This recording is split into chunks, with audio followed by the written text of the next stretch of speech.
Hello, ഇന്നൊരു കല്യാണത്തിന് പോയ വീഡിയോ ആണ്. കല്യാണം കഴിഞ്ഞിട്ട് കുറച്ച് ദിവസമായി. ഇപ്പോൾ ഒരു ഹണിമൂണിന് പോയി എന്നൊക്കെ കേട്ടത്. പക്ഷെ നമ്മൾ വീഡിയോ ഓടാൻ കുറച്ച് ലേറ്റ് ആയിട്ടോ. നമ്മുടെ നാട്ടിൽ തന്നെയുള്ള ഒരു ഏട്ടൻ്റെ കല്യാണമാണ്, അനൂപേട്ടൻ്റെ കല്യാണം. നമ്മുടെ തറവാട്ടിലുള്ളവരൊക്കെ നേരത്തെ തന്നെ അവിടെ ഹാജരായിട്ടുണ്ട്. കുഞ്ഞിനോട് ഒരു ഹായ് പറയാൻ പറഞ്ഞപ്പോൾ ഭയങ്കര ആറ്റിറ്റ്യൂഡിലൊക്കെയാണ്. നമ്മുടെ സ്റ്റേജ് കണ്ടില്ല, അടിപൊളിയായിട്ടുണ്ട് കേട്ടോ. ഞങ്ങൾക്കൊക്കെ ഭയങ്കര ഇഷ്ടമായി.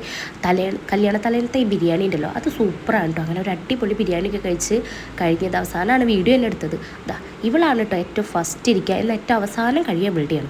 അതൊക്കെ കഴിഞ്ഞ് പുറത്ത് വന്നപ്പോൾ ഞാനും ഒക്കെയും കൂടി ചെറിയൊരു വീഡിയോ ഒക്കെ എടുത്തിട്ട് നമ്മൾ ഓഡിറ്റോറിയത്തിൻ്റെ ഉള്ളിൽ പോയിട്ടോ. പിന്നെ ഞാൻ കാണിക്കാൻ മറന്നുപോയി, ഇതാണ് കേട്ടോ നമ്മുടെ കല്യാണ ചെക്കൻ അനൂപേട്ടൻ, നമ്മുടെ കണ്ണമ്മാമൻ്റെ ക്ലോസ് ഫ്രണ്ടാണ്. പോകുന്ന കണ്ണമ്മാമന് 5 ഇപ്പോഴത്തെ നവമിഥുനങ്ങളായതുകൊണ്ട് അവരിവിടെ എല്ലായിടത്തും ഇങ്ങനെ റോളടിച്ച് നടക്കുകയാണ്. നടക്കട്ടെ. ഇവർ കണ്ടില്ലേ, ഇവർ ഫുൾ എക്സ്പ്ലോറിംഗ് ആണ്. ഇവരാണെങ്കിൽ അകത്തോട്ടും അതുപോലെ പുറത്തോട്ടും. ഇവൻ്റെ പിന്നാലെ ഓടി എനിക്ക് വയ്യാണ്ടായി. ഒന്നാമത് അമ്മയില്ലേ കല്യാണത്തിന്, ഭയങ്കര പാടായിരുന്നു. അത് കഴിഞ്ഞപ്പോൾ എൻ്റെ ഒരു മാസ്മരികമായ വീഡിയോ ആണ് നിങ്ങളീ കാണുന്നത്. എൻ്റെ മാസ്മരികത കണ്ടപ്പോൾ പിള്ളേർക്കും എന്നെ പോലെ വീഡിയോ എടുക്കണം എന്ന് പറഞ്ഞു. പക്ഷേ ഞങ്ങൾ കറങ്ങാൻ നോക്കിയിട്ട് കറക്കം ശരിയാവാത്തതുകൊണ്ട് ഞങ്ങൾ അവിടെ നിന്ന് ചിരിച്ചിട്ട് വീഡിയോ എടുത്ത് അവസാനിപ്പിച്ചു. ഇതാണ് കേട്ടോ നമ്മുടെ ബ്രൈഡ് ആൻഡ് ഗ്രൂം. ഇവിടെ ഫ്ലെക്സും കാര്യങ്ങളൊക്കെ കൊടുന്ന് വെക്കുന്നുണ്ട്. നാട്ടിലെ കല്യാണത്തിനത് ഒരു പതിവാണല്ലോ. ഇതാണ് കേട്ടോ ചെക്കൻ്റെ വീട്. നല്ല ഭംഗിൻ്റെ ലൈറ്റും കാര്യങ്ങളൊക്കെ. പിന്നെ നമ്മുടെ നാട്ടിലെ കല്യാണത്തിന് മാത്രം കണ്ടുവരുന്ന കേട്ടോ ഈ തലേന്നാൾ എല്ലാവരും കൂടിയിട്ട് ഈ ഓഡിറ്റോറിയത്തേക്കുള്ള ഈ വണ്ടിയിലുള്ള ഈ പോക്ക് ഭയങ്കര രസമായിട്ടോ. കഥയൊക്കെ പറഞ്ഞിട്ട് നമ്മൾ നമ്മുടെ സ്പോട്ടത്തിൽ ഇപ്പോൾ ഇറങ്ങിയിട്ടുണ്ട്. ശ്രീക്കും മേമയ്ക്ക് അപ്പുറത്താണ് ഇരുന്ന് ഇറങ്ങുക. അതുകൊണ്ടാണ് ആ ശ്രീക്കും ഇരുന്ന് തേറ്റാന്നുകൊണ്ടിരിക്കുന്നത്. ഇത് റിസപ്ഷൻ ഡേ ആണ് കേട്ടോ. റിസപ്ഷന് പോകാൻ വേണ്ടി നമ്മുടെ നക്ഷമ ചെത്തായിട്ട് ഒരുങ്ങി വരുന്നുണ്ട്. നല്ല ഭംഗിയില്ലേ കാണാൻ, എനിക്ക് ഭയങ്കരമായിട്ട് ഇഷ്ടമായി. റിസപ്ഷൻ എത്തിയപ്പോൾ ശരിക്കും എല്ലാവരും ഞെട്ടിട്ടോ.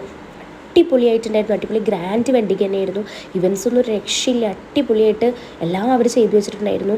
വെൽക്കം ഡ്രിങ്ക് ആണെങ്കിലും അതുപോലെ തന്നെ നമ്മുടെ ഫ്രണ്ടിലേക്ക് കയറുന്ന ഭാഗത്തുള്ള ഡെക്കറേഷനും കാര്യങ്ങളൊക്കെയാണെന്ന് വെച്ചാൽ എനിക്ക് അടിപൊളിയായിട്ട് ഇഷ്ടമായിട്ടു. ഫ്രഞ്ച് ഫ്രൈസ് എന്നിട്ട് ഇവൻസിൻ്റെ പേര്. അവിടെ മെനു ഒക്കെ ഫ്രണ്ടിലും ഡിസ്പ്ലേയിൽ വരുന്നുണ്ട്. നമ്മുടെ ചെക്കനും പെണ്ണും ഒക്കെ നിൽക്കുന്ന ആ സ്റ്റേജിൻ്റെ ആ ഡെക്കോ ഭയങ്കര രസമാണ്. നമ്മൾ തലേന്നത്തെ മൊത്തം മാറ്റിയിട്ടാണ് കേട്ടോ അവർ ഫുള്ള് വേറെയാണ് ചെയ്തിരിക്കുന്നത്.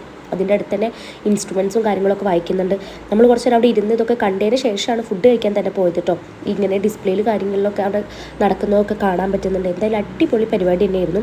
അതിൻ്റെ ഇടയിൽ ശ്രീക്കും അഞ്ചുമൊക്കെ എന്തൊക്കെയോ കാര്യമായിട്ട് പറയുന്നുണ്ട്. ലക്ഷ്മണാണെങ്കിൽ ആ ഇൻസ്ട്രുമെൻറ്റ്സ് വായിക്കുന്നത് കേട്ടിട്ട് ഇങ്ങനെ മയങ്ങിയിരിക്കുന്നുണ്ട്. എത്ര നേരം ഉണ്ടാവുമെന്ന് ദൈവത്തിനറിയാം.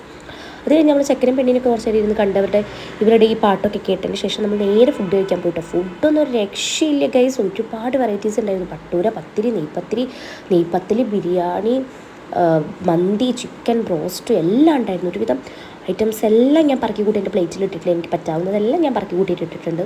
പിന്നെ അത് കഴിച്ച് കഴിഞ്ഞപ്പോൾ നേരെ ഡെസേർട്ട് കഴിക്കാൻ പോയി. പിന്നെ കുറേ സാലഡൊക്കെ ഉണ്ടായിരുന്നു. അതെനിക്ക് വീഡിയോ എടുക്കാൻ പറ്റിയില്ല. അപ്പോൾ അത്രയുള്ളൂ.